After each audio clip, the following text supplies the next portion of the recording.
Saudações a todos, eu sou o professor Charles Camilo e nessa videoaula de Geografia Geral nós falaremos a respeito da urbanização e seus desdobramentos. Eu desejo a você boa aula e bons estudos. Bem, para começo de conversa vamos revisar o aspecto principal da nossa aula, que diz respeito à urbanização mundial. A urbanização mundial, desde o início dos ciclos históricos, ela se fez presente em diversos lugares. Nós podemos mencionar Mesopotâmia, nós podemos mencionar Egito, nós podemos mencionar Grécia. Só que um exemplo na antiguidade de urbanização está ligado principalmente à cidade de Roma, capital do Império Romano, onde existia toda uma infraestrutura de estradas, onde existia uma infraestrutura de comércios e serviços. Só que a urbanização mundial, ela se acelerou com a Revolução Industrial por volta de 1750. E geralmente os países que iniciaram a Revolução Industrial nos séculos 18 e 19, posteriormente hoje estão vivendo a terceira Revolução Industrial, onde eles se destacam por serem grandes produtores de riqueza. É por isso, que nos países desenvolvidos, mais de 75% da população é urbana. E quando nós trabalhamos a questão da organização das cidades, paralelamente nós estamos trabalhando a rede urbana. Rede urbana é o sistema de hierarquia entre as cidades. Ou seja, esse sistema ele pode ser nacional ou internacional. E geralmente, uma característica marcante, as redes urbanas nos países desenvolvidos são mais densas e articuladas, sendo classificadas como metrópole, nacional ou regional, centro regional, cidade e vila. Quanto à questão da velocidade de urbanização, nos países desenvolvidos houve medidas de planejamento para conter os problemas ligados à infraestrutura. Nos países em desenvolvimento ocorreu justamente que o desenvolvimento industrial fez com que o desenvolvimento urbano gerasse toda uma questão problemática para as cidades. Por quê?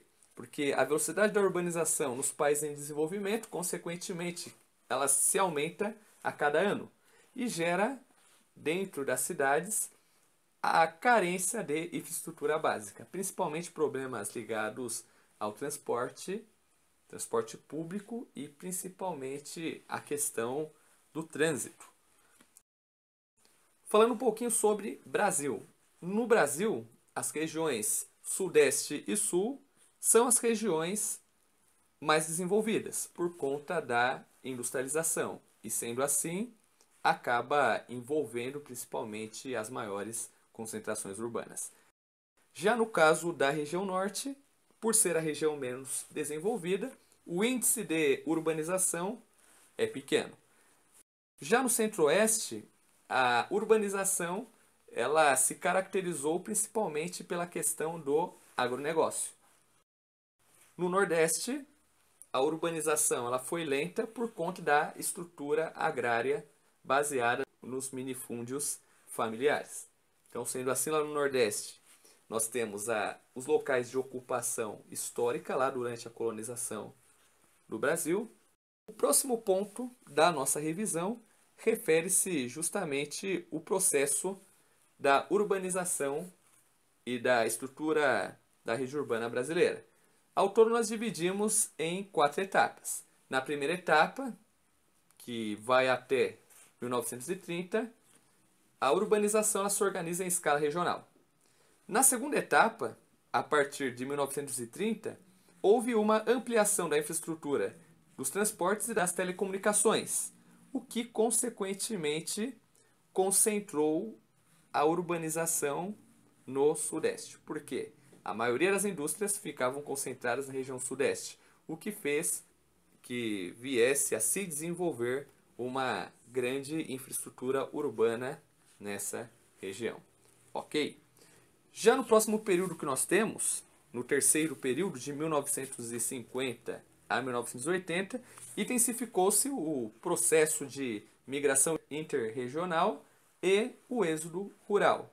E a partir daí ocorreu a ocupação do norte e do centro-oeste brasileiro. E já no caso, principalmente, né, que nós trabalhamos no quarto período, a partir da década de 80, houve o crescimento das metrópoles regionais e cidades médias, principalmente por conta da chamada desconcentração industrial. Segundo o IBGE, as cidades brasileiras elas são classificadas em 5 níveis de hierarquia urbana: metrópole, centro regional, centro subregional, centro de zona e centro local. O crescimento de uma cidade ocorre de duas formas: crescimento vertical, através da construção de prédios e edifícios, e o crescimento horizontal, quando a cidade ela expande o seu raio de atuação para novas áreas. E quando ocorre o crescimento horizontal, uma das principais consequências é a conurbação. A conurbação é o encontro de duas cidades: uma cidade grande e uma cidade pequena ou média. Tanto a cidade grande como a cidade pequena ou média passam a compartilhar de infraestruturas comuns, o que faz com que haja um encontro entre duas cidades. Ok, senhores? Outro ponto para nós revisarmos é a questão das regiões metropolitanas.